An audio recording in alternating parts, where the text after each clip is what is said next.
Good morning, अस्सलाम वालेकुम जी। 9th class, कैसे हैं बच्चों आप?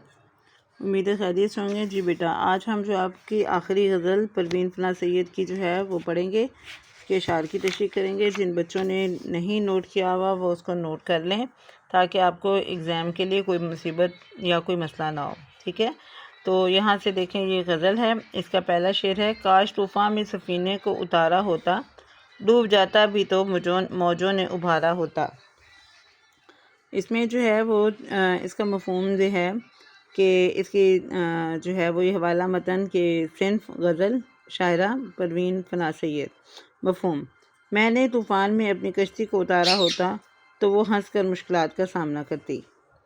इसकी तशरीह देखें कि परवीन फना सैयद एक ऐसी शायरा थी जिन्होंने जिद्दत के नाम पर शायरी बिदतें कबूल नहीं की, लिहाजा इनकी शायरी एतदाल, इंसान दोस्ती, हुस्न जमाल और इत्मीनान की शायरी है जो कि पाकीज़गी और एहसास से भरपूर है। शायरा इस शेर में अपनी ख्वाहिश का इज़हार करते हुए कहती हैं कि मैंने तूफ़ान में अपनी कश्ती को उतारा होता तो मेरी नाव मुश्किलात से लड़ती। अगर तूफ़ान में डूब भी जाती तो तूफ़ान की मौजें इसकी मदद करती और उसे डूबने ना देती। इससे शायरा की मुराद ये है कि ज़िंदगी की मुश्किलात और मसाइब का सामना ही हमें मजबूत बनाता है।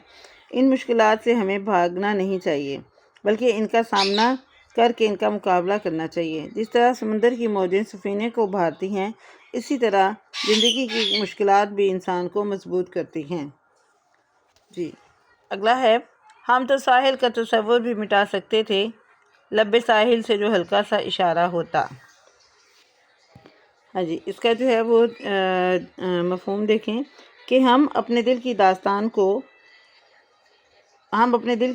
को महव कर सकते थे अगर महबूब की तरफ से ज़रा सा भी इशारा होता तो हम तो साहिल का तसव्वुर भी मिटा देते।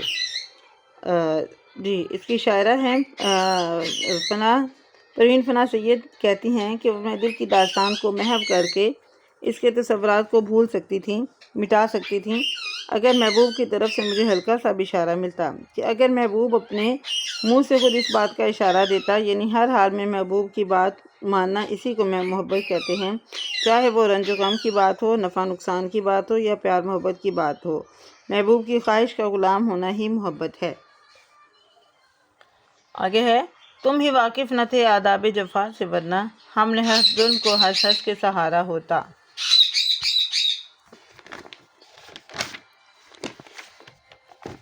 जी, यहाँ से देखें, इसका मफ़हूम है कि ए महबूब, तुम जुल्म सितम के असूल व ज़वाबित से वाकिफ़ ही न थे, वरना हमने तुम्हारा हर जुल्म खुश होकर सहना था।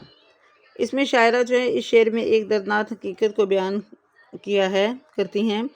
कहती हैं कि अफसोस क्या है मेरे महबूब, तुम्हें जुल्म सितम करने के असूल व ज़वाबित ही मालूम न थे, वरना हमने तुम्हारा हर जुल्म खुश होकर बर्दाश्त करना था। महबूब की हर अदा दिल को भाती है, इसका प्यार, इसकी नफ़रत, इसका जुल्म सितम मुझे मोहब्बत व करम लगता है। बकौल शायर, कुर्बान तेरी शान अनायत के दिलो जाँ, जब आँख खुली कतरा भी दरिया नज़र आया। जी, ये आपने जो है स्टूडेंट्स पहले जो है वो 3 अशार आपने इनको अच्छे तरीके से याद करना है। चौथा जो है इसकी भी मैं आपको तशरीह करवा देती हूँ, तो गौर से सुने। गम तो खैर अपना मुकद्दर है, सो इससे क्या ज़िक्र, ज़हर भी हमको बसद शौक़ गवारा होता। इसमें जो है इसका मफ़हूम ये है कि गम तो मेरे नसीब में है, इसलिए मैं अपने दुखों का रोना नहीं रोती। इस शेर में शायरा फरमाती हैं कि ज़िंदगी के गम व अलम मेरे मुकद्दर में मेरे रब की तरफ से लिखे हैं और इनका मुझे अच्छी तरीके से इदराक भी है, इसलिए मैं अपने दुखों का रोना नहीं रोती और ना ही अपनी मुसीबतों और परेशानियों का कहीं ज़िक्र करती हूँ। बल्कि मेरा महबूब अगर अपने हाथों से मुझे जहर भी पेश करे तो मैं हंसी खुशी इस जहर को भी पी लूँगी, यानी मैं अपने इसके हर जुल्म सितम और बेवफाई को हंस कर बर्दाश्त कर लेती हूँ, क्योंकि ये जहर मेरे महबूब के हाथों किसी मीठे शीरी मशरूब से कम नहीं। बकौल शायर, जहर के घूंट भी हंस हंस के पिए जाते हैं, हम बहरहाल सलीके से जिए जाते हैं। जी, ये आपने जो है ये पहले 4 अशार इनकी मैंने आपको तशरीह करवाई है, इसको गौर से आपने जो है वो देखना है। जिन बच्चों के पास रिटन काम नहीं है वो उसको कंप्लीट कर लें। God bless you all.